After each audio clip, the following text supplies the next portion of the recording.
Utxunea lekuko. Tipi-tapa, tipi-tapa. Tipi-tapa, tipi-tapa. Tipi-tapa, tipi-tapa. Nola sartzen da hizkuntza baten mendeetako historia motrailu baten barruan? Asmakizuna dirudi, baina ez du erantzun simple edo tranpatirik ezkutatzen. Beste galdera batekin hasiko gara, errazagoa itxuran. Saiatu altzara inoiz korrika zer den azaltzen bizi izan ez duen norbaiti. Lortu duzu?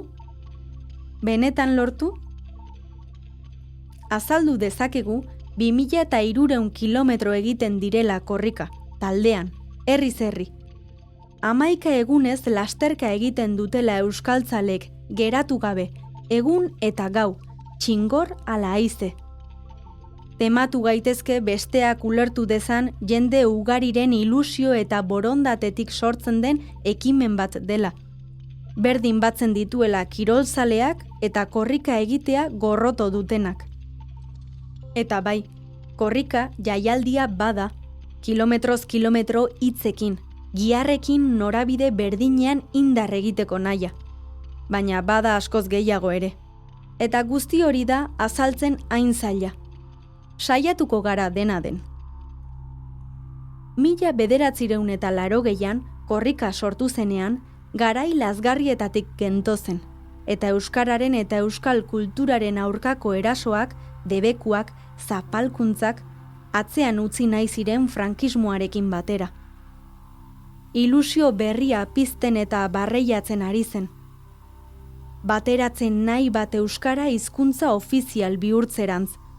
Norabide horretan erritmoak bateratu asmoz, korrika izango zena martxan jartzeari ekin zioten helduen euskalduntzea bultzatzen zuten AEKako antolatzaileek.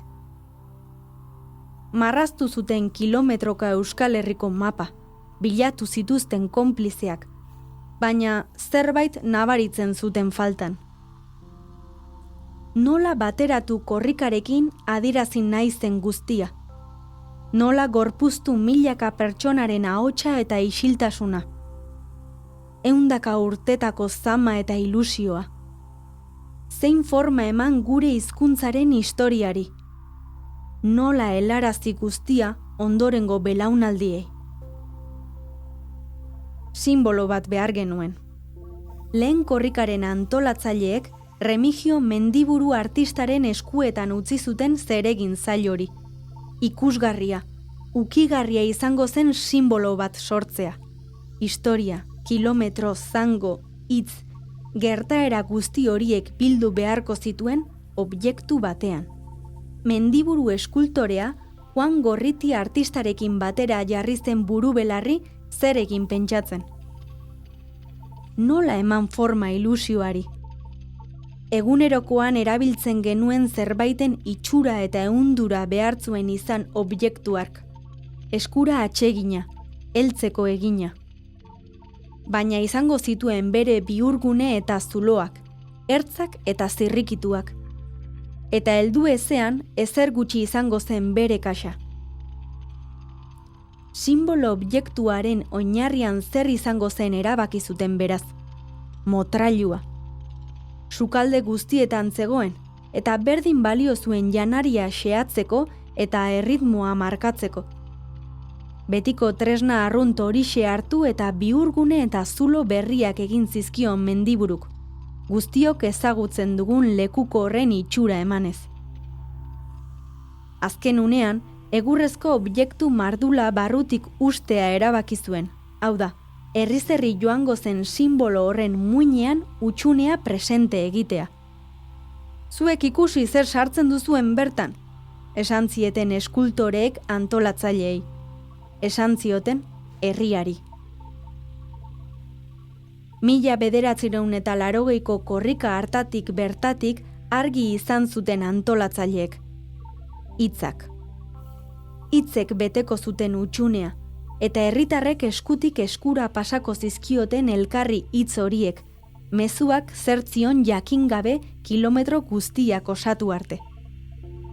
Geroztik euskal kulturako pertsona esanguratsuei eskatu zaie 2 urtero eskuz esku bizi den, biziarazten den lekukoaren misterioa hitzez betetzeko. Hala ere, jakin ezazu azken korrikan harrotasunez eraman duzun lekuko hori, etzela Mendiburuk ustu zuen lehen motrailu bera.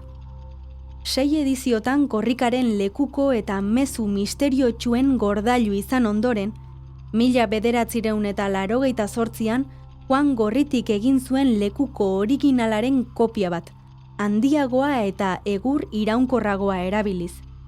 Mendibururena San Telmo museoan dago, 1985etik, nahi duenarentzat ikusgai. Hutsik utziko ote zuten lekuko originalaren barrena museoan lagatzean. Hala, ote dauka mezu guztien, hutsune guztien misterioa argitzen duen hitzik barruan.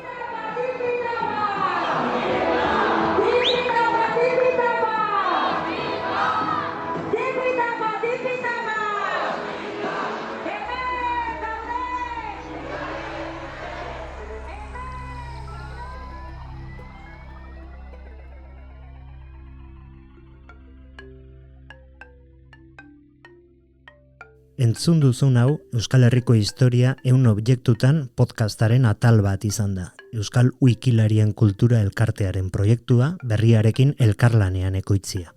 Korrikaren jatorrizko lekukoa San Telmo museoan dago. Atal honen gidoia Aintzane Usandizagarena da eta Intza Alkainen ahotsean entzun duzu. Sintonia eta soinuteria Nagore Etxabe Antuxunak egin du. Informazio gehiago 100objektu.eus webgunean.